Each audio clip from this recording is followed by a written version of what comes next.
Voilà. Donc nous allons entamer la troisième partie de notre histoire de l'Église et nous allons commencer par justement toute cette période des réveils et on va voir ce qu'est l'Église d'hier presque parce que nous arrivons au XVIIIe siècle et nous irons jusqu'à connaître l'Église de demain, c'est-à-dire ce qui attend l'Église après cette période-ci.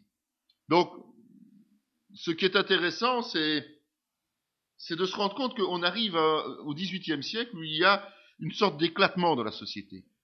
Non seulement dans l'Église, qui est divisée, qui est même subdivisée en différentes obédiences, déjà maintenant on l'a vu, mais on a aussi une société qui donne du crédit quasiment uniquement à une chose, c'est la science, la connaissance. Et aux philosophies qui sont issues de toutes les religions orientales ou en tout cas d'origine parfois très douteuse comme l'occultisme et autres. Et on se trouve dans une situation où maintenant on a une radicalisation des positions.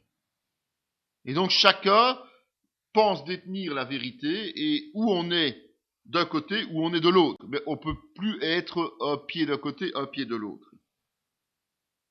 Et c'est à ce moment-là souvent que Dieu choisit pour se mettre à contre-courant des pensées humaines pour amener un renouveau. Et ce renouveau, il le fait au travers de quelques personnes dont il demande beaucoup d'engagement, dont il demande une preuve de foi. Il leur fait arracher des victoires et ces victoires vont avoir un impact sur plusieurs générations. Et on a vu à la Réforme ce que ça a donné. Mais cette réforme, qui date déjà de quelques siècles maintenant, en fait, nous en sommes les fruits, nous, ici présents. Or, nous avons vu que cette réforme a démarré avec quelques individus, quelques-uns, seulement quelques-uns.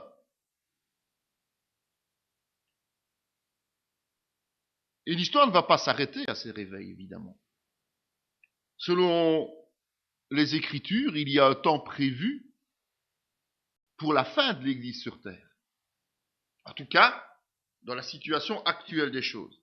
Et donc, on va étudier cette continuité de l'Église, cette Église qui est née de la réforme et de la contre-réforme. Nous avons vu que les catholiques ont réagi en faisant une contre-réforme.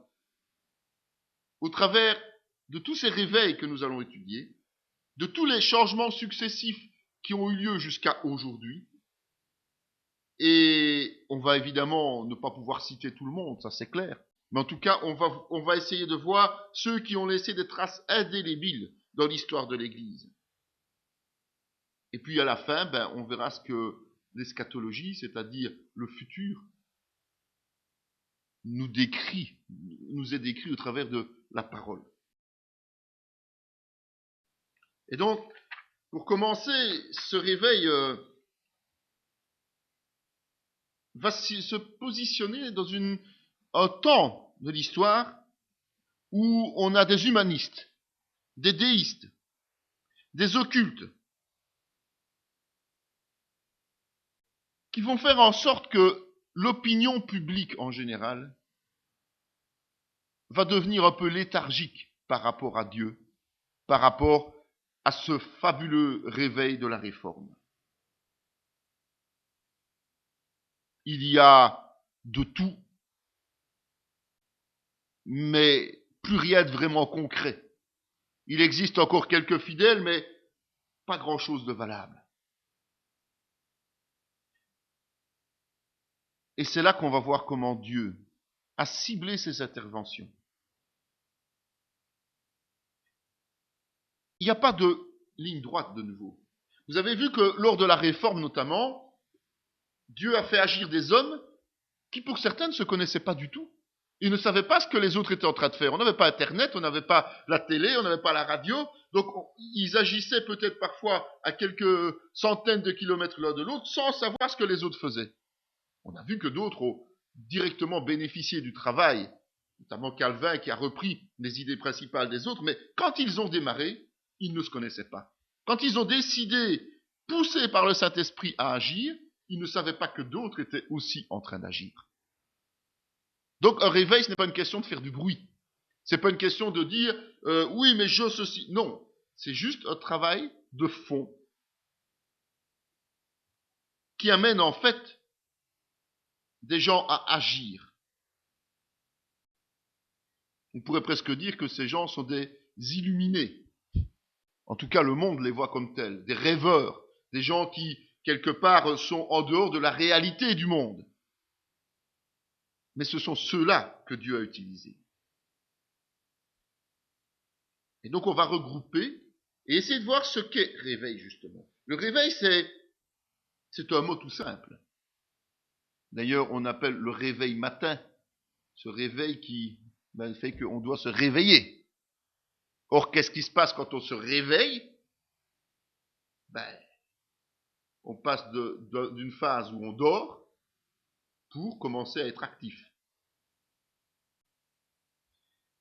Mais c'est plus que ça. Et si on a gardé ce mot-là, c'est parce que il est né dans le langage religieux.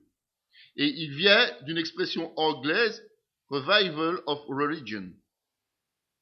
Donc en fait, le réveil de la religion, quelque part. C'est là que la prise de conscience qu'il fallait de nouveau se mettre en action est née. Et un terme qui aujourd'hui est beaucoup utilisé à très mauvais escient parce que des gens se disent comme tel, c'est revivaliste. Aujourd'hui, il y a des gens qui portent le titre de revivaliste. Mais le vrai revivaliste, c'est celui qui est l'artisan de réveil. Celui qui amène réellement un réveil. En tout cas, qui est l'instrument utilisé par Dieu pour ce réveil. Et donc, l'objectif d'un réveil se fait en deux phases. Le premier, c'est d'abord de réactiver les chrétiens qui sont trop tièdes. Si on ne réactive pas les chrétiens qui sont trop tièdes, on ne peut pas aller plus loin. Et puis après, la deuxième phase, c'est de gagner les êtres humains qui ne croient pas en Christ. Donc c'est évangéliser. C'est de là que va découler toutes les actions missionnaires qui vont prendre un essor supplémentaire. Évidemment, avec un réveil, naît automatiquement une action missionnaire puissante. Mais donc, l'origine, comme je viens de le dire, se trouve en Angleterre. L'Angleterre est, on l'a vu, devenue plus que frileuse au niveau religieux. Et en fait, on dit qu'il y a une pensée qui est née en Angleterre, qui était le latitudinarisme, c'est-à-dire que le christianisme devenait une norme morale et non plus une ferveur. On vivait en tant que chrétien sur base de la Bible comme un guide moral, en quelque sorte, un guide de bonne conduite. Mais il n'y avait plus de feu, il n'y avait plus de ferveur, il n'y avait plus d'engagement. Il n'y avait plus ce fameux puritanisme dont on a parlé dans la deuxième partie du cours. Il n'y avait plus cette radicalisation de l'histoire de l'Église d'Angleterre, qui avait voulu justement relancer cette ferveur religieuse.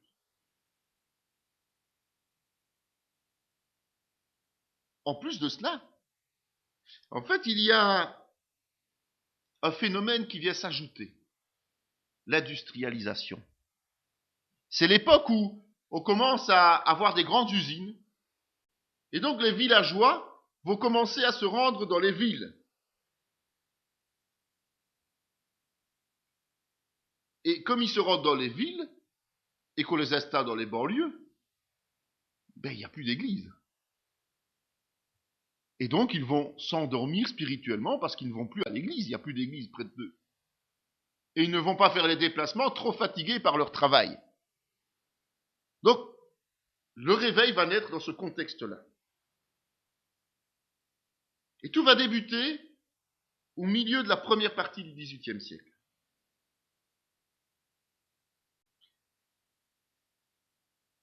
Il faut remarquer que, comme pour la Réforme, le feu va être allumé à différents endroits. Pas un seul, différents endroits, à la même période, sans que l'un et l'autre ne soient influencés par ses congénères. Donc il va y avoir une réactivation de certains chrétiens qui ne se connaissent pas, qui ne se fréquentent pas, mais qui sont prêts à œuvrer pour le Seigneur.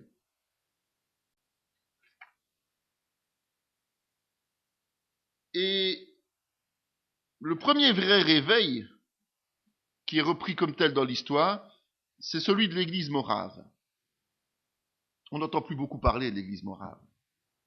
En fait, ses racines sont en Tchéquie. Le fameux Jean Hus dont on a déjà parlé, qui a été exécuté en 1415. Ils se sont regroupés, ses successeurs. Ils ont formé une église qu'ils ont appelée l'Unitas Fraternum. Cette église était l'unité des frères. Cette église était basée sur le modèle du Nouveau Testament. Et dès 1457, ils se sont réunis. Et puis ils ont traversé les siècles. Vous voyez, Dieu préserve toujours des noyaux. Il y a toujours, comme il appelle, notamment pour le peuple juif, un reste fidèle. Hus avait dit avant sa mort qu'il avait planté une semence cachée.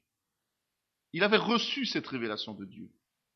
Et cette semence cachée, c'était cette Unitas Fraternum.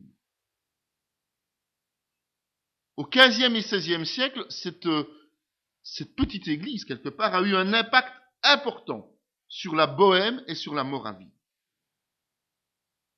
Elle a eu des contacts avec les anabaptistes après les réformes et avec les piétistes. Donc tous ces mouvements qui sont des mouvements radicaux, des gens qui vivent selon la parole et qui ne font pas de compromis avec le monde. C'était les plus radicaux, les piétistes et les anabaptistes, rappelez-vous. Pourquoi ont-ils eu des contacts avec eux? Parce que tous ces gens étaient persécutés et pourchassés, et que donc ils voyageaient beaucoup. Rappelez-vous comment la première église, l'église de Jérusalem, s'est disséminée. C'est à cause des persécutions. S'il n'y avait pas eu persécution, il n'y aurait pas eu dissémination. Et en 1722, on retrouve un certain Christian Davidé,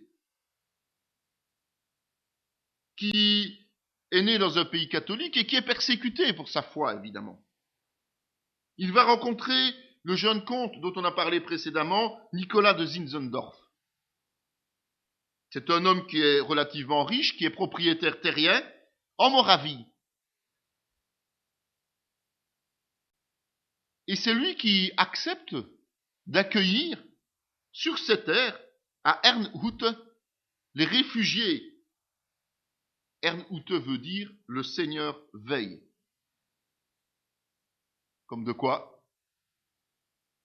Et étant donné que ça devient une terre d'accueil pour cette Unitas Fraternum, pour ce Davidé qui dirige cette petite église, d'autres entendent parler de ça et ils sont rejoints par des piétistes, des anabaptistes et même des luthériens.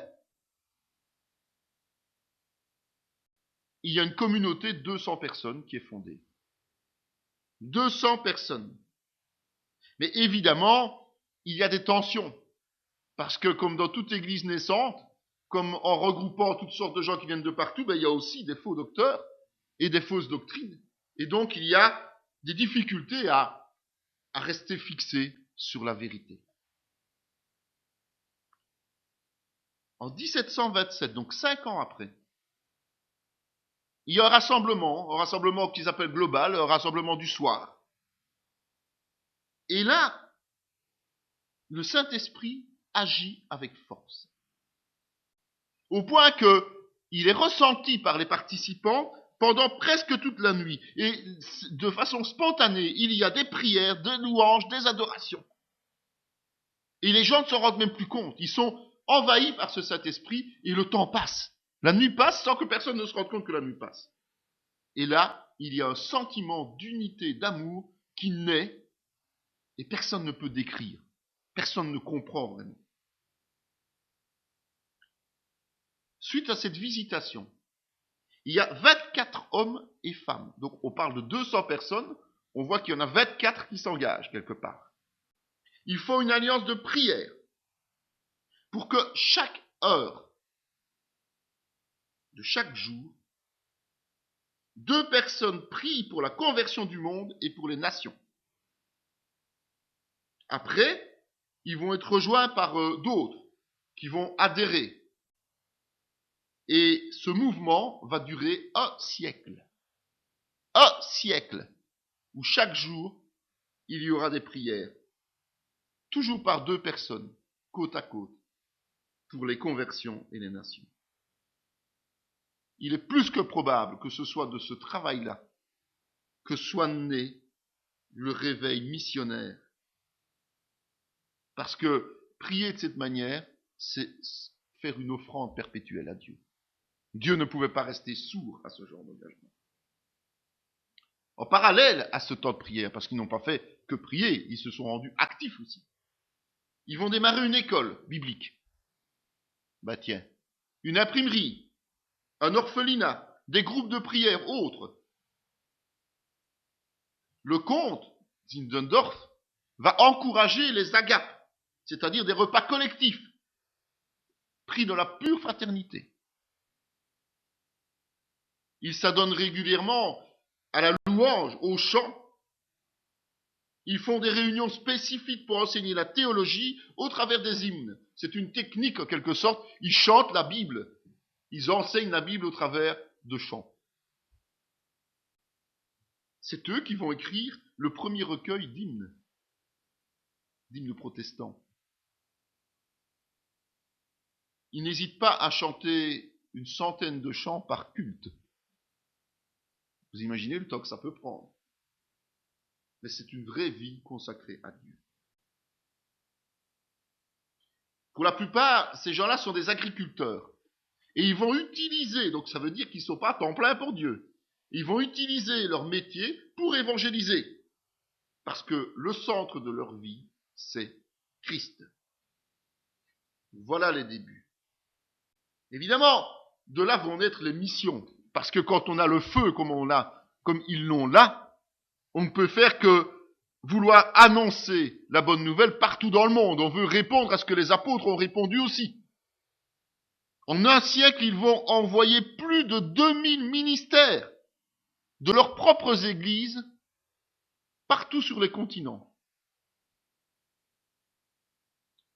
Dès 1732, donc on est toujours dans les débuts quelque part, ils vont envoyer les 2 premiers aux Antilles. Ils ont décidé de se vendre comme esclaves pour prêcher l'évangile aux esclaves. Il faut méchamment avoir le feu.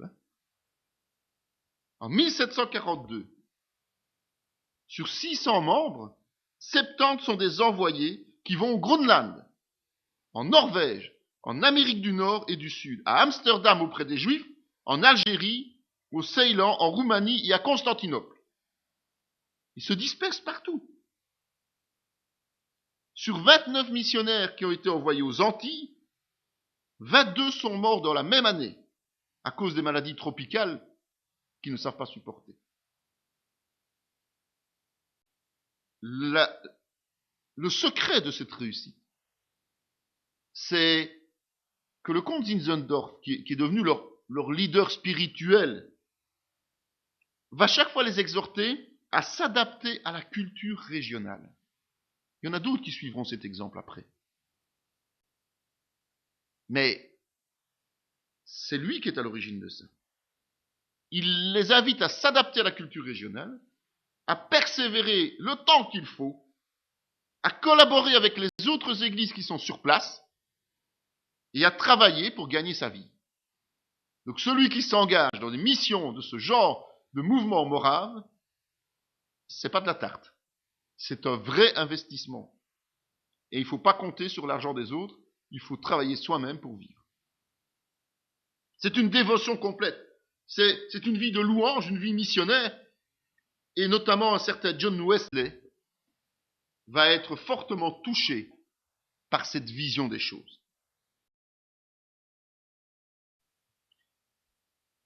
On a vu que l'origine du réveil, hormis ces moraves, qui vont influencer Wesley et d'autres évidemment, est en Angleterre. Et c'est pas un pasteur, en fait, qui en Angleterre est touché. En 1735, donc très peu de temps après, quelque part, le mouvement morave, c'est un laïc qui s'appelle Howell Harris, qui va décider de prêcher de maison en maison dans le pays de Galles. Mais le vrai changement va effectivement venir de Wesley et de Whitefield. John Wesley, c'est un précurseur. John Wesley, c'est un enfant de famille nombreuse. C'est le 13e enfant d'un pasteur anglican. Anglican non conformiste. Donc, il n'était déjà pas très d'accord avec ce qui se passait dans l'église, en fait, à cette époque. Il va étudier à Oxford avec son frère Charles et d'autres. Il va mener une vie quasi religieuse sans être nécessairement engagé au départ.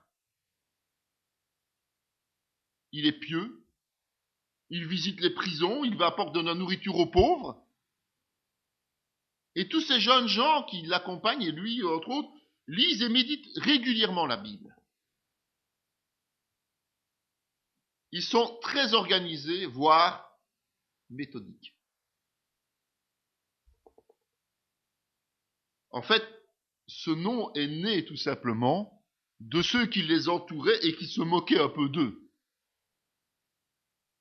Ils étaient trop organisés pour eux quelque part. Ça les dérangeait de les voir comme ça, avoir une vie bien rangée quelque part et tournée vers la Bible. Et en 1735, Whitefield va être admis dans le cercle formé par Wesley et ses proches. Cette même année, John et Charles, donc Wesley, vont être ordonnés pasteurs au sein de l'église anglicane, évidemment. Ils suivent le chemin du Père, quelque part. Ce sont des gens très orgueilleux. Ce sont des gens sûrs d'eux et ce sont des intellectuels.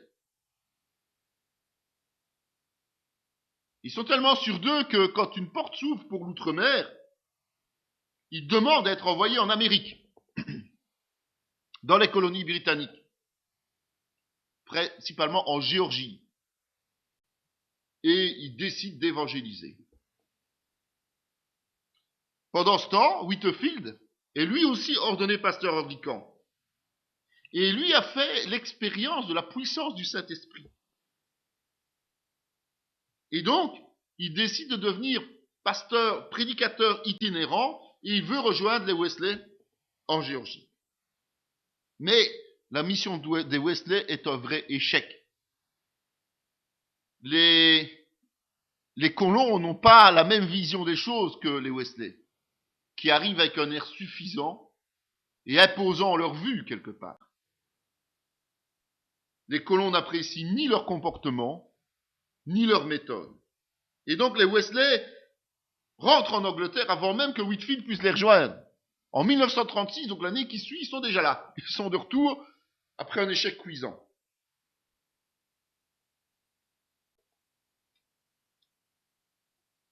Alors qu'ils sont en mer, au retour, une tempête éclate, en plein Atlantique.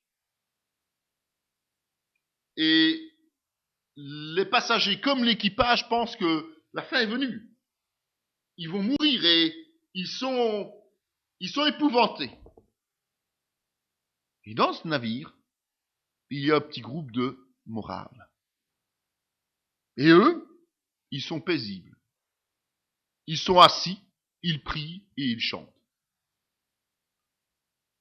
Et là, John Wesley, étonné, va vers eux et les interroge en disant « Mais comment pouvez-vous être si calme, si passif ?» Et c'est là qu'il commence à avoir l'explication sur la nouvelle naissance. Donc ce sont des pasteurs, ils connaissent rien de la nouvelle naissance. Et donc, quand ils débarquent en Angleterre de nouveau, John Wesley va fréquenter la communauté morave qui est installée à Londres. Elle est dirigée par un certain Buller. Et à un moment donné, lors d'une réunion de maison, puisqu'ils se réunissent dans les maisons, il est invité à lire la préface des commentaires de Luther sur l'épître aux Galates. Et là, il explique qu'il a été touché, qu'il a ressenti dans son cœur un réchauffement étrange. En fait, il prend à ce moment-là conscience de sa condition de pécheur et il naît de nouveau. Et c'est ce modèle de conversion que les revivalistes, tous ceux qui travaillent dans le réveil, vont mettre en évidence. Cette nouvelle naissance. C'est là qu'on va de plus en plus parler de cette nouvelle naissance. Même si c'était connu précédemment, ça avait été complètement oublié et mis à part. En 1739, donc quelques années plus tard seulement, Whitefield a une idée de génie. Il décide d'apporter la parole à des mineurs en montant sur le terril de Kingswood, près de Bristol. Lorsque les 200 mineurs sortent des mines, vous imaginez. Et ces 200 mineurs, durs de dur, se mettent à pleurer, tant la présence de Dieu est forte. Et les jours qui suivent, il y a beaucoup de conversions. Et des milliers de gens s'accumulent de toutes les classes populaires. Tout le monde se mélange et vient écouter Whitefield sur son terril. Et Whitefield, face à ce succès, va inviter John Wesley à le rejoindre. John Wesley est quelqu'un de beaucoup plus rigoriste que Whitefield. Et donc il hésite, parce que pour lui c'est un peu fouillis la façon d'agir de Whitefield. Mais une fois qu'il l'accepte, ils vont tenir plus de 500 réunions en plein air, uniquement dans les régions de Bristol et de Londres. Vous imaginez l'impact. Cette façon d'agir va déranger les autres. On voit même que Wesley était réticent, donc quelque part, c'était pas du tout dans les habitudes, donc les autres ministères vont commencer à la voir mauvaise. Ça va aussi déranger les déistes, ça va aussi déranger tous ceux qui, quelque part, vivent de leurs acquis, en portant des titres de pasteurs et autres. Et donc, ils doivent faire face à la critique. Tiens, qui l'eût cru? Wesley et Whitefield sont toujours officiellement des pasteurs anglicans. Mais ils sont obligés de tenir leurs réunions hors des églises, hors des paroisses.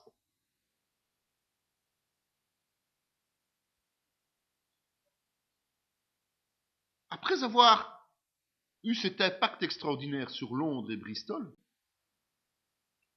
ils vont décider de sillonner tout le pays. Ils vont faire plus de 200 000 kilomètres à cheval. Vous imaginez, 200 000 kilomètres à cheval. Ils ne veulent pas créer de nouvelles églises. De nouveau. Un peu comme Luther, comme Calvin, leur intention n'est pas de créer une nouvelle église. Leur intention est de renouveler la leur. L'église d'Angleterre dont ils sont membres. Ils vont en fait établir des sociétés méthodistes qui sont basées sur l'amour mutuel, la justification, la confession des péchés, la lecture de la Bible dans le cadre de l'église anglicane. Donc ils vont intégrer leur société méthodiste dans le cadre de l'église anglicane. Et pour y arriver, ils font des évangélisations publiques, prioritairement sur les marchés, sur les places communales, malgré la réticence des pasteurs qui sont dans ces lieux. En 1737, il va y avoir quelque chose de particulier. Mais 1739, pardon. Il va apparaître ce qu'on appelle des manifestations. Il va y avoir des cris de douleur, de la joie, des larmes, des prostrations, même parfois des convulsions. Donc des réactions fortes.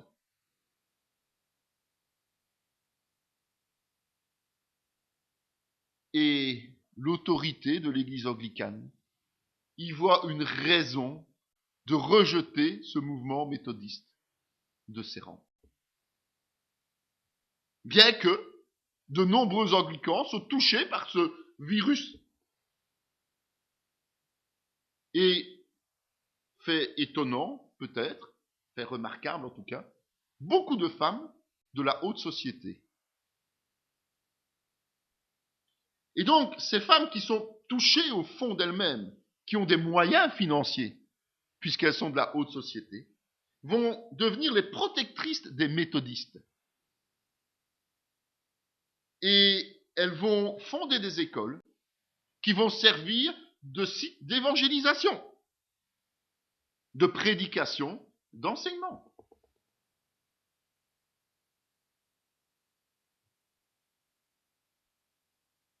C'est à cette occasion-là que les frères Moraves, qui sont à ce moment-là dirigés par un certain Molter, décident de rompre ces liens aussi avec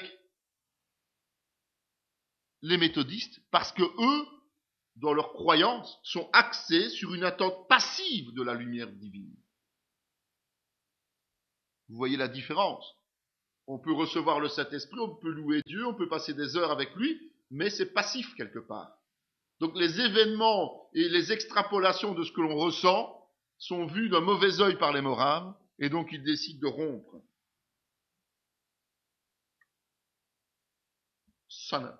Ça n'arrête évidemment pas les méthodistes, ça les encourage. Et ils vont affiner leur technique d'évangélisation. Ils vont diffuser des brochures d'exhortation. Il y a les fameux traités qu'on distribue aujourd'hui. Mais c'est de là que ça est né. Ils vont créer ces brochures pour diffuser la parole. Ils vont inventer un magazine religieux. Parce que de cette manière-là, on peut enseigner le plus grand nombre de personnes avec l'enseignement fondamental. Il a fallu 10 ans pour que le méthodisme touche presque toutes les paroisses. Et donc ça devient quasiment impossible de maintenir ce méthodisme au niveau anglican. Déjà qu'ils sont rejetés, mais en plus, ils prennent de plus en plus de place. Et donc les leaders du mouvement méthodiste estiment que la loyauté ne sert à rien vis-à-vis de l'église anglicane, évidemment. Et ils décident de s'éloigner de l'institution officielle. Ils fondent l'église méthodiste. Ils le fondent, ils décident de se séparer, mais ils ne le feront réellement qu'après la mort de Wesley. Donc entre la décision et le passage à l'acte, il y a encore un certain temps.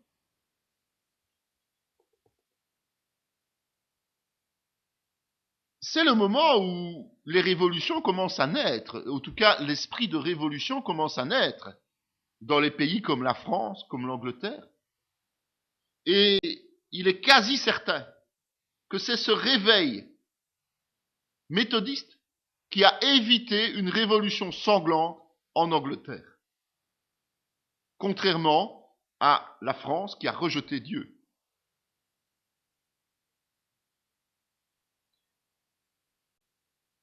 Pourquoi? Parce que qui est atteint par la parole de Dieu? Le plus grand nombre de personnes, ce sont quoi? Ce sont les classes ouvrières, les pauvres.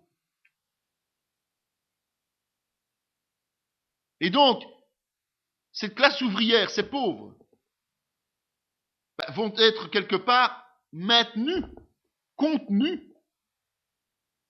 dans ce mouvement méthodiste et n'auront pas les mêmes velléités que ceux qui vont être en France exhortés par tous ceux qui ont rejeté Dieu pour la lumière, pour l'humanisme, pour toutes les autres choses, dont la fameuse raison.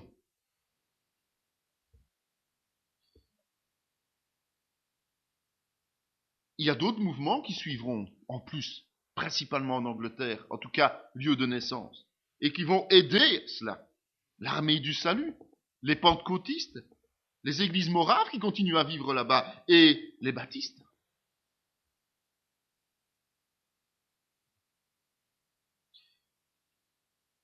Wesley et d'autres vont envoyer des missionnaires en Amérique.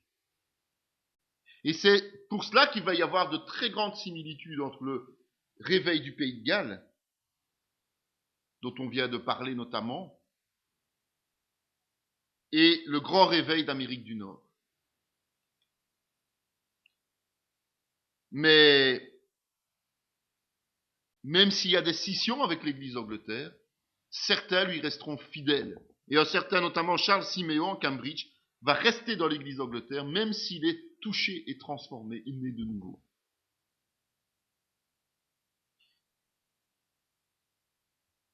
C'est à cette époque-là que va naître le terme évangélique. Et à cette époque, évangélique, c'est la même chose que méthodiste. C'est un synonyme. C'est seulement avec le temps et l'érosion du temps que les significations vont un peu changer. Et même parfois s'opposer dans les pensées d'un grand nombre de chrétiens.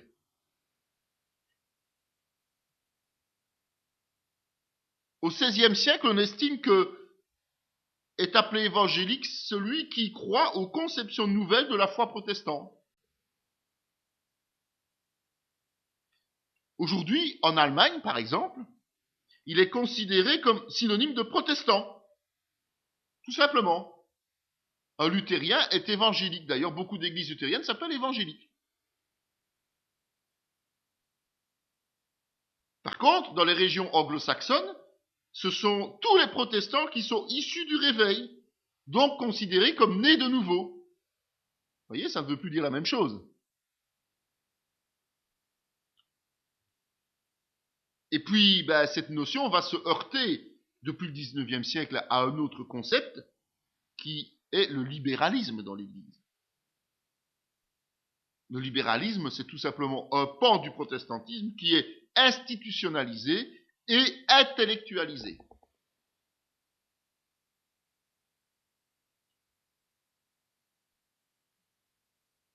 Et aujourd'hui, le terme méthodiste, qui n'est plus synonyme d'évangélique, ne représente plus qu'une dénomination, c'est-à-dire une partie du réveil qui a été initié par Wesley.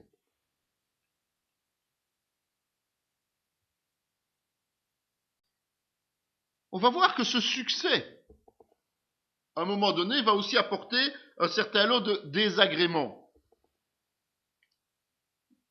Nous avons vu qu'il y a un souci quand même dès le départ. C'est que le mouvement méthodiste a deux leaders de premier plan, Wesley et Whitefield.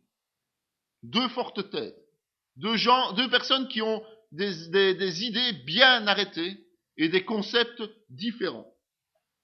Ils n'ont pas la même origine sociale. Ils n'ont pas les mêmes expériences de vie. Ils n'ont pas les mêmes sources d'influence.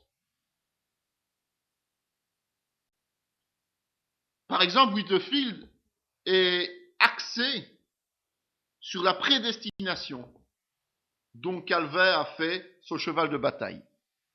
Et donc Whitefield enseigne cette prédestination. Wesley est plus de notion arminienne. Et donc, il rejette cette prédestination. Vous savez, la prédestination, c'est de dire que dès le départ, il y en a qui sont élus pour être chrétiens et les autres, tant pis pour eux. C'est un peu une sélection avant naissance, quelque part. Et Wesley dit non, ça ne tient pas la route. Pour lui, c'est un blasphème. Et donc, la différence de doctrine est tellement forte que ça finit par aboutir à une rupture entre les deux dirigeants. C'est une rupture de concept, ce n'est pas une rupture d'amitié. Ils resteront quand même amis. Ce qui est une bonne chose. Whitefield, il peut compter, lui, sur beaucoup d'amis au Pays de Galles. Et il a, entre autres, une très généreuse donatrice, la comtesse Hastings de Huntington. Elle construit des chapelles, elle lui construit même un séminaire, donc il est à l'aise. Mais malheureusement, Whitefield, on l'a vu, n'était pas structuré, n'était pas organisé. Et donc une fois qu'il va décéder, tout ça va un peu tomber en désuétude. Il n'avait pas de structure de fonctionnement. Et le méthodisme existe encore aujourd'hui uniquement grâce à John Wesley, qui lui était quelqu'un de rigoureux, d'organisé, et qui a prévu sa succession, quelque part.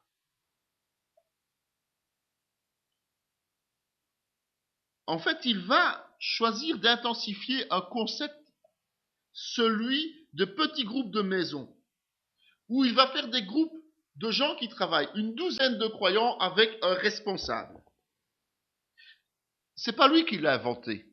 Le concept est né de l'église morave, rappelez-vous. C'est lors de ce genre de réunion qu'il y a eu des réactions très fortes par le Saint-Esprit. Et le but est que ces petits groupes s'exhortent et se soutiennent les uns des autres pendant toute la semaine, pour ne pas que les gens repartent dans tous les sens et oublient que pendant la semaine, le Seigneur est là aussi et il faut le servir. Il établit une règle et les gens suivent cette règle. Évidemment, ceux qui ne sont pas d'accord avec ça, quittent le mouvement et vont vers d'autres églises, moins exigeants, plus conformistes en tout cas. Chacun reste libre, il n'impose pas. Mais ceux qui sont membres du mouvement méthodiste doivent participer à ces groupes. Ils n'ont pas le choix. Et quelque part, c'est une vraie bénédiction. En 1744, il va établir des groupes de prédicateurs itinérants. Il va appeler ça les missions intérieures. Ce sont des gens qui vont travailler dans leur pays. Ils sont autonomes, mais ils sont quand même supervisés par un intendant, quelque part. Quelqu'un qui suit quand même leur travail. Et ils ont des circuits préétablis. C'est assez remarquable à cette époque. En 1784, il va organiser une sorte de concile, où il aura une centaine de prédicateurs qui sont issus, pour la plupart, du monde laïque. Et ce concile, en fait, ils vont prendre des grandes décisions ensemble. Il va apprendre aux gens à prendre des décisions collégiales. Ce qui va préparer sa succession, en fait. Aider les gens à travailler ensemble. Et donc, à sa mort en 1791, le méthodisme est devenu, et au corps défendant de Wesley, je le rappelle, ce n'était pas son intention, mais la plus grande dénomination ecclésiastique dissidente de l'Église d'Angleterre. Malheureusement, comme toujours, le fondateur étant parti, les divisions vont naître rapidement. Surtout à cause de problèmes d'autorité spirituelle. Il y en a qui veulent prendre le dessus. À cause de liturgie, donc comment animer un culte. Et on va avoir notamment la nouvelle connexion méthodiste en 1797, les méthodistes primitifs d'Angleterre en 1812, l'Église libre méthodiste unie en 1857, l'Église méthodiste unie en 1907,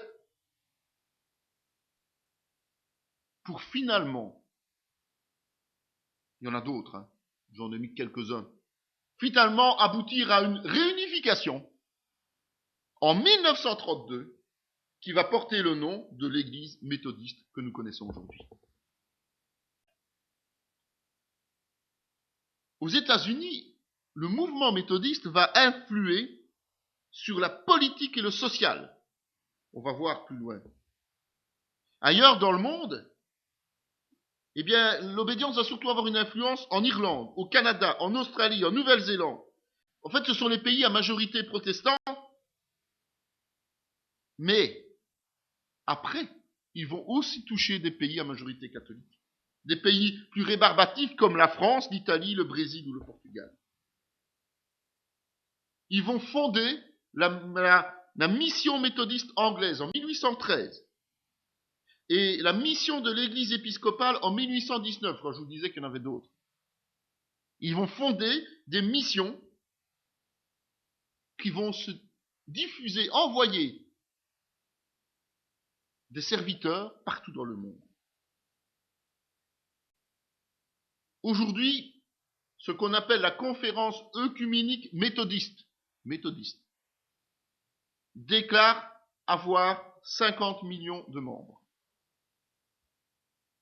C'est pas rien, c'est pas mal. En fait, le méthodisme demeure très proche des thèses de Luther concernant la justification par la foi, cette thèse qui est seulement défendue aussi par les Moraves à cette époque. On voit l'influence de Wesley. Mais Wesley va plus loin et il insiste beaucoup sur la sanctification par les œuvres. Malheureusement, avec des notions qui se rapprochent parfois un peu trop de la doctrine catholique, défendue par François de Sales. Wesley, en fait, lit énormément les écrits de François de Sales. Et donc, autant il est influencé sur la justification par la foi, autant malheureusement il se laisse influencer par la doctrine catholique de presque le salut par les œuvres. C'est pas tout à fait ça, mais on y est presque. C'est ce qui amène un certain dégoût ou réaction négative d'autres serviteurs. En fait, pour lui, la sanctification, plus que être le résultat d'actions valables, est une disposition de l'âme que l'on acquiert progressivement. On va lui reprocher ça. Parce que il a tendance à rendre quelque part les œuvres indispensables au salut. Ça ne veut pas dire qu'il dit que pour être sauvé, il faut faire des œuvres. Mais qu'une fois qu'on est né de nouveau, il faut absolument faire des œuvres pour conserver son salut. D'accord ? Et ça, c'est une nuance qui va lui amener beaucoup de réactions négatives dans le mouvement évangélique et méthodique. En fait, la théologie méthodiste est surtout basée sur les prédications de Wesley et sur les 39 articles de la Réforme anglaise. Mais il y a les deux tendances qui sont toujours là. La tendance calviniste concernant la prédestination et la tendance arminianiste concernant justement le rejet de cette prédestination. Ça peut être un écueil, une difficulté, mais c'est aussi une richesse, quelque part, puisqu'il y a une ouverture d'esprit.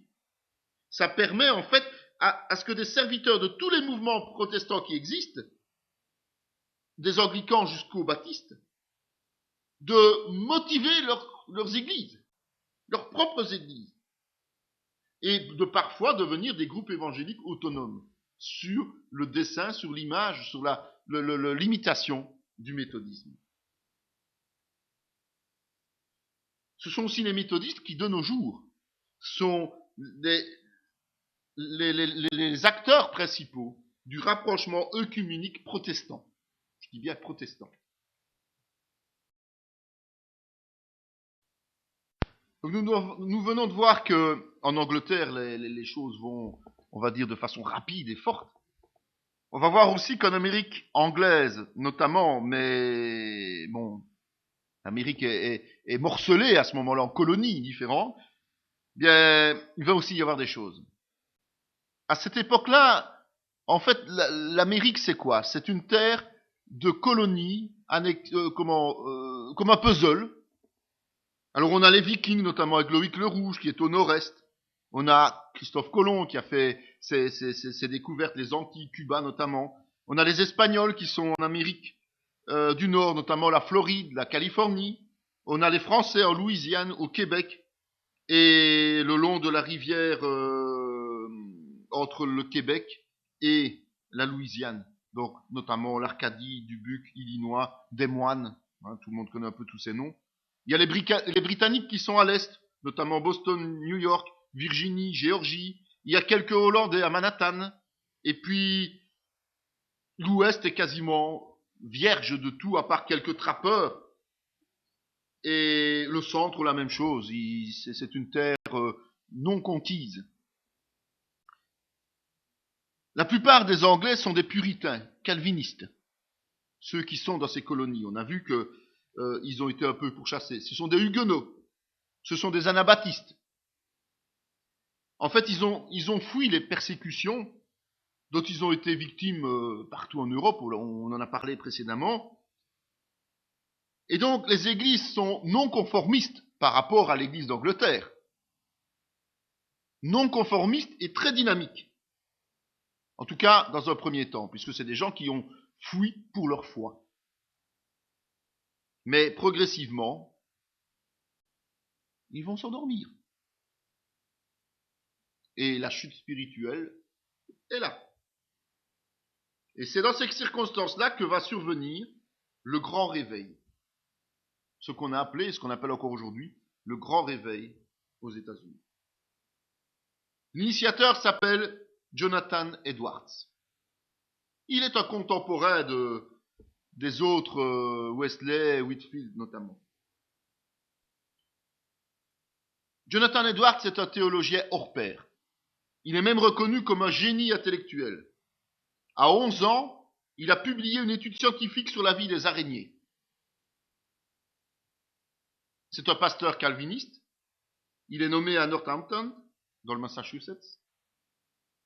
Et il râle, il n'est pas content, parce qu'il est pasteur d'une église où rien ne bouge. Et donc il va chercher Dieu par la prière. Il va étudier la parole en profondeur, durant 2 années entières. Et puis commence une petite percée dans son église, avec de vraies conversions. Il va d'ailleurs le relater lui-même dans son livre en 1736. En 1726, la quasi-totalité de sa ville, mais aussi les villes voisines, sont touchées. C'est comme ça qu'on a appelé ça le grand réveil. Son ministère, c'est principalement enseigner. Il ne voit presque personne, il n'a presque pas de contact personnel. C'est un enseignant. Chaque jour, il étudie les Écritures de 12 à 14 heures d'affilée dans son bureau. Ses sermons sont empreints de dureté et de rigueur.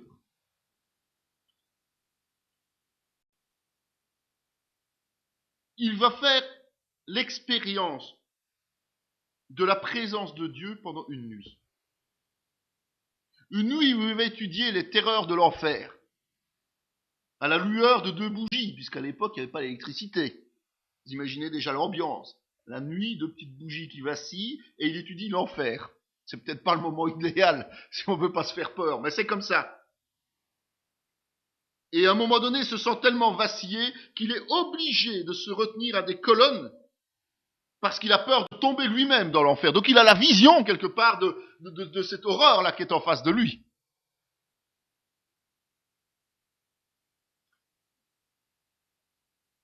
Comme c'est un enseignant, il va être beaucoup sollicité pour annoncer la parole, pour enseigner la parole un peu partout dans les églises. Et c'est là qu'intervient notre fameux ami Whitefield, qui va lui donner un coup de pouce, qui va donner un coup de pouce à ce réveil.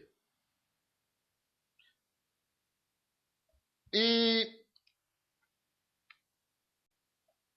ce Whitefield est un prédicateur, vous le savez, qui n'a pas peur de parler aux foules. Lui, il n'est pas ordonné comme les autres, lui, il y va, et puis voilà, c'est un peu au sentiment, quoi. Et alors que le mouvement, l'envie d'un renouveau dans les églises calvinistes est là, et qu'Edwards soutient ce mouvement. Whitefield va régulièrement, en tout cas à 13 reprises, venir d'Angleterre en Amérique. On venait pas en avion, à l'époque c'était en bateau. Hein. Il va venir parler, annoncer, prêcher. Il est connu comme étant quelqu'un qui avait une voix portante de manière extraordinaire. Et quand il débarque pour la première fois à Boston, en réalité, il se trouve face à des milliers de gens qui se convertissent. C'est ce qu'on a vraiment appelé le point culminant de ce réveil.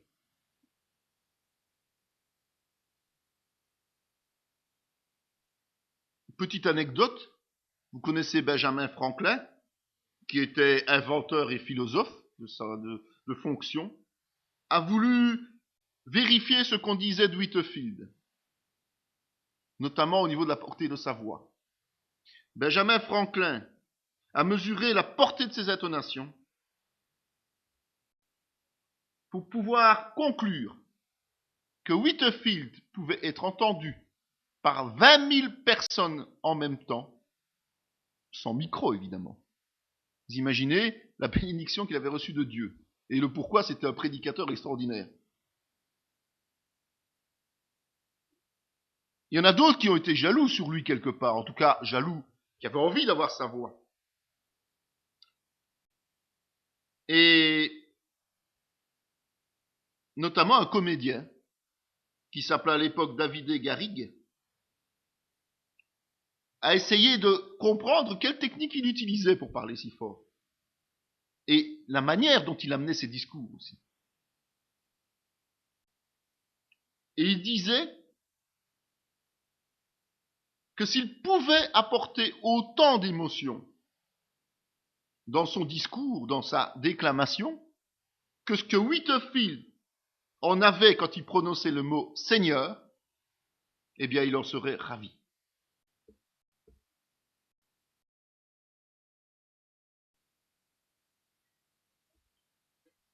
Cet impact d'Edwards avec l'enseignement, de Whitefield avec les prédications, va faire que dans la Nouvelle-Angleterre, aucune dénomination ne va rester intacte.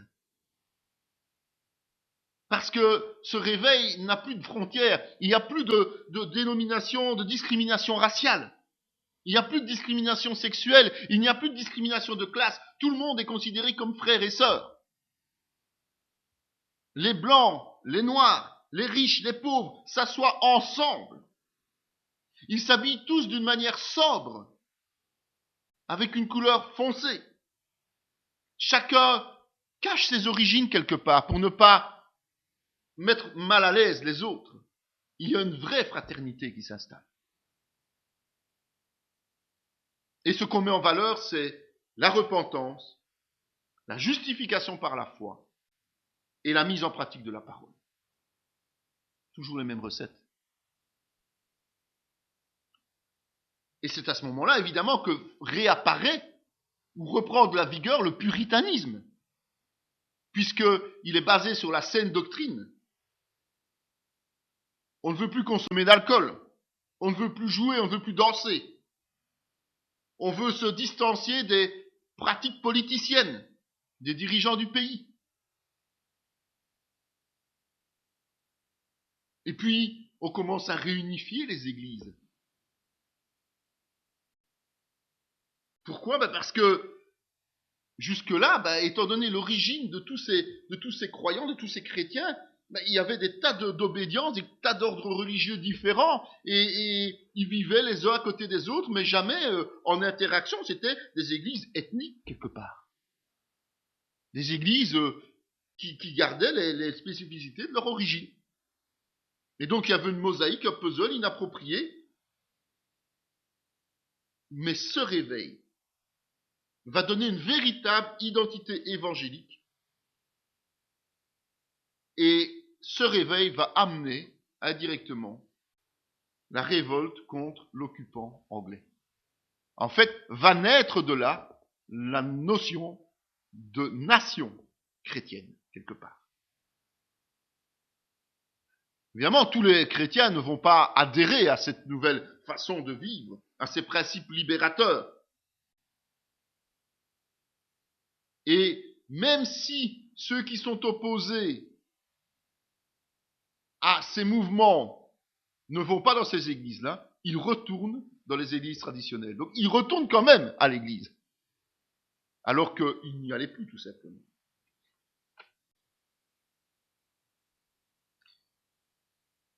comme on a connu avec Wesley notamment, c'est que la force des prédications et surtout la présence du Saint-Esprit vont amener leur lot de réactions fortes aussi. Quand on est convaincu de péché, bien souvent, les auditeurs, ceux qui étaient là, certains commençaient à sangloter, à pleurer amèrement, d'autres à crier leur désespoir. Et puis quand ils étaient sauvés, ce sont des explosions de joie. Tout ça, ce sont des réactions saines, logiques, cohérentes. Mais progressivement, il va commencer à y avoir des dérapages sous forme de manifestations, entre guillemets, de l'esprit. Et ces manifestations sont pour le moins dérangeantes, pour le moins particulières. Il y a des gens qui commencent à faire des bonds. Il y a des scènes de convulsions. Il y a des défaillances physiques, des danses spontanées, des transes, des états extatiques, des larmes, des rires incontrôlés durant les cultes. Au point que ça amène des désordres dans les cultes. Ça empêche les fidèles d'entendre les enseignements et les prédications, et donc d'adhérer aux enseignements. Et dans un premier temps, les dirigeants comme Edwards ou Whitefield, à la limite, sont partisans de ces manifestations. Parce que pour eux, c'est la puissance du Saint-Esprit qui est active et c'est difficile d'aller à l'encontre. Mais, à un moment donné, ils vont se rendre compte qu'il y a des rapages. Ils vont se rendre compte que tôt ou tard, il va y avoir une sortie de route quelque part. Parce que la discipline et la vérité sont bafouées au profit des sentiments. Et pour en ajouter une dose supplémentaire, Charles Chauncy, qui est pasteur à Boston, va entamer une croisade contre le grand réveil. Parce qu'il dit que le grand réveil est du diable. Principalement, justement, à cause des manifestations qui ont lieu. Pour lui, ce sont des manifestations d'hystérie collective, liées à des émotions fortes auxquelles vont s'adonner les croyants, liées à l'orgueil et à l'ignorance de dirigeants. Et tout cela, encore aujourd'hui, est à l'origine des combats permanents d'idées dans l'Église, entre, d'un côté, les évangéliques, qui sont issus de la première heure calviniste, et les charismatiques, qui sont partiellement héritiers du grand réveil. Et finalement, Chauncy va participer à la création de ce qu'on appelle l'unitarisme, alors que le grand réveil s'éteint, vers 1743. Très court, le réveil. Pourquoi ? Parce que le fanatisme et l'exaltation charnelle ont pris le dessus sur la doctrine dès 1741. En fait, les dirigeants ont manqué de discernement et ils ont manqué de courage. Et c'est Edwards lui-même qui va conclure, qui va faire ses remarques concernant ce qui est arrivé.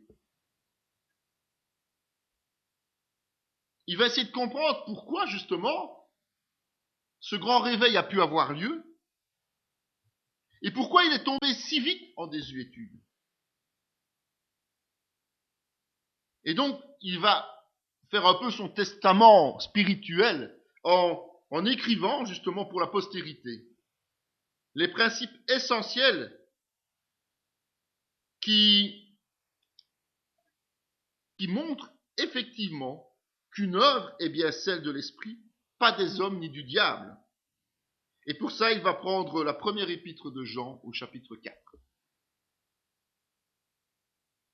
Le premier point absolument nécessaire, c'est annoncer et enseigner le vrai Christ, Fils de Dieu, né de la Vierge et mort crucifié pour nous, avant d'être ressuscité par le Père, au point que l'amour du disciple s'amplifie par reconnaissance. Le deuxième point, c'est d'agir contre le péché, contre l'autorité de Satan et contre la chair. Troisième point, c'est encourager à lire, étudier, méditer et appliquer personnellement les Écritures. Le quatrième point, c'est la défense de la vérité doctrinale. Et le cinquième point, la promulgation de l'amour pour Dieu d'abord, pour le prochain ensuite. Dieu à la première place en quelque sorte. Pour lui, il est impossible que Satan puisse promouvoir ces choses. Parce qu'il est tout simplement en abomination devant l'élévation du Fils de l'homme, et il ne va jamais agir contre lui-même. D'ailleurs, Jésus lui-même faisait la remarque dans ses réflexions. Belzébul ne va pas agir contre Belzébul, il ne va pas diviser sa propre maison. Mais Edwards confirme bien que si ces principes élémentaires sont réels dans l'Église, ça ne va certainement pas l'empêcher de connaître des choses nouvelles. Mais il faut que ces choses nouvelles ne soient pas interdites dans la Bible et qu'elles ne remplacent pas les choses écrites dans la Bible. Donc pour lui, il y a un certain nombre de phénomènes qui ne justifient pas automatiquement le fait de rejeter cette Église, ce mouvement, ce chrétien, mais il insiste sur le fait du besoin de discernement et de prudence. Ce n'est pas parce que quelque chose ne s'est jamais produit que ce n'est pas du Saint-Esprit. Première chose.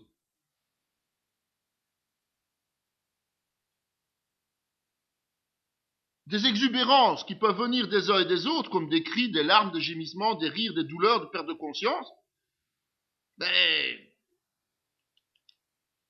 en fait, ça ne va pas à l'encontre. Mais lui ne va jamais faire allusion à des débordements qui négligent la dignité et le rang humain. Par exemple, des cris, des comportements d'animaux, des crachats, de l'agressivité. Tout ça ne peut pas être de l'esprit. Par contre, oui, il y a des gens qui sont plus exubérants, qui vont peut-être crier ou pleurer. C'est possible que ça vienne de Dieu, du Saint-Esprit. Mais il faut qu'en même temps, l'ordre soit respecté dans l'Église. D'accord ?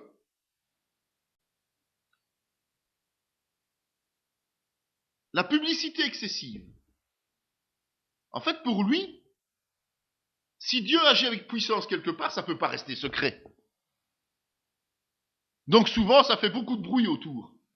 Et certains disent, oui, mais ça fait tellement de bruit, ça ne saurait pas être de Dieu. Mais non, c'est parce que justement la puissance de Dieu est en action que justement ça doit être su. Et ça se sait, on ne peut pas le cacher. Dieu étant puissant, ça se déverse. C'est comme ça qu'il y a eu non seulement sa ville, mais toutes les villes alentours qui ont été touchées.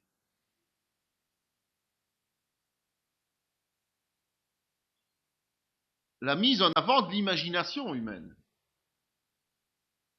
Certains disent, mais vous ne pouvez pas imaginer, c'est comme ça, il faut... Mais comme il dit, comment pourrions-nous concevoir ce que nous ne voyons pas? Quand on nous parle de l'enfer, si on ne se l'imagine pas, on a difficile de comprendre ce que ça peut être.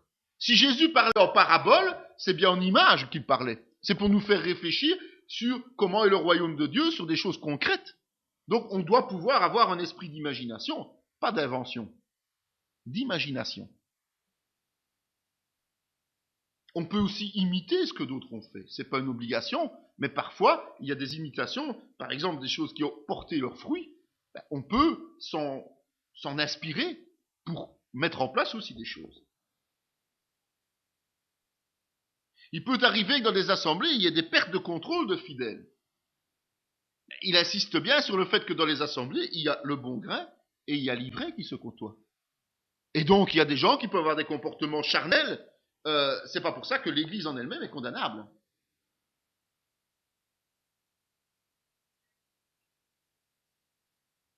Il dit que une Église peut faire des erreurs d'interprétation et de jugement. Nul n'est parfait. C'est pas pour ça qu'elle est sur la touche. Le fait que les gens soient enthousiastes au moment de la conversion et puis le soufflet retombe, c'est pas ça qui disqualifie une Église. Le fait de faire des prédications qui sont presque uniquement orientées sur les jugements, ne dit pas que l'Église n'est pas valable. Donc attention de ne pas aller trop de façon radicale dans le jugement d'une Église sur des critères tels que ceux-là. Il faut le discernement et la prudence, tout simplement.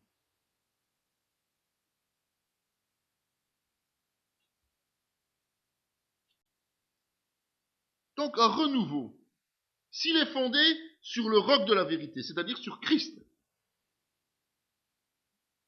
eh bien, il faut voir et observer comment vivent les gens et savoir que d'une personne à l'autre, ça peut être différent. D'une communauté à l'autre, ça peut être différent. D'une région à l'autre, ça peut être différent. D'un pays à l'autre, ça peut être différent. D'une ethnie à l'autre, ça peut être différent. Mais ça doit être toujours ancré, fondé sur Christ.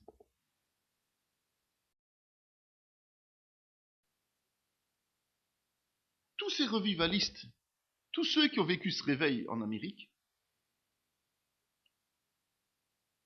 sont à l'origine, comme je vous l'ai dit, de quelque chose de particulier. D'abord, ils se sont alliés à d'autres chrétiens, influencés notamment par Locke, notamment par Montesquieu. Et cette alliance entre chrétiens est à l'origine de la fondation de la grande nation qui sont les États-Unis d'Amérique. En fait, les prédicateurs vont se dresser contre la toute-puissante Église d'Angleterre, l'Église anglicane. Ils vont annoncer l'imminence du retour de Christ.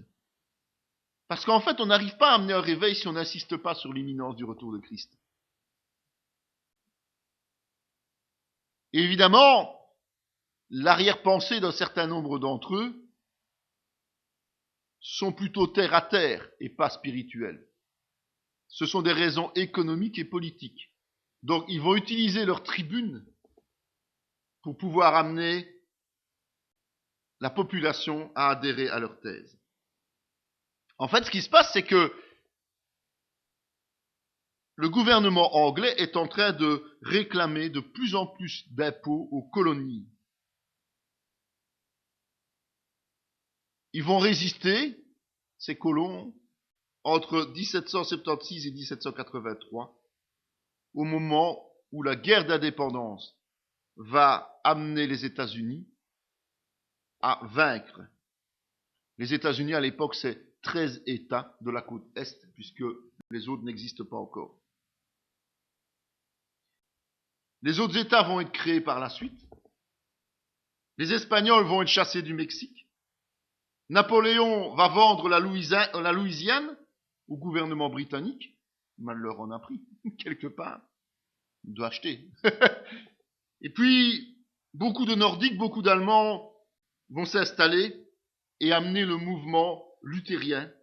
Puis il y a des anglicans, puis des catholiques, des polonais, parce que, tout simplement, les États-Unis sont devenus une terre d'accueil, surtout pour les religieux.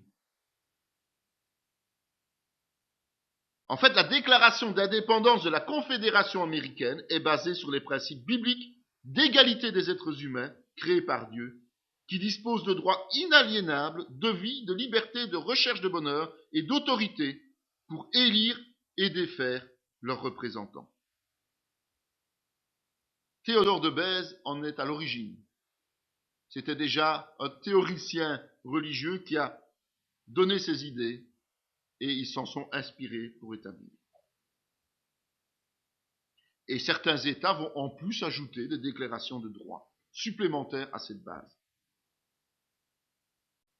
La Constitution est un équilibre, un juste équilibre de divers courants, tels que le calvinisme, qui dit que la nature corrompue des hommes est contrebalancée par un partage du pouvoir.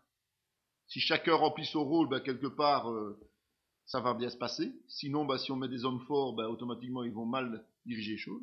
L'anglicanisme, le congrégationalisme, qui donne une autorité forte à l'exécutif, donc au groupe.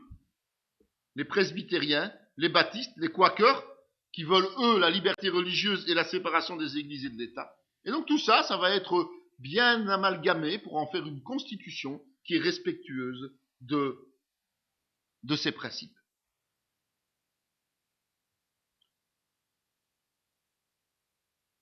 Mais cette guerre d'indépendance va amener quelque chose de particulier.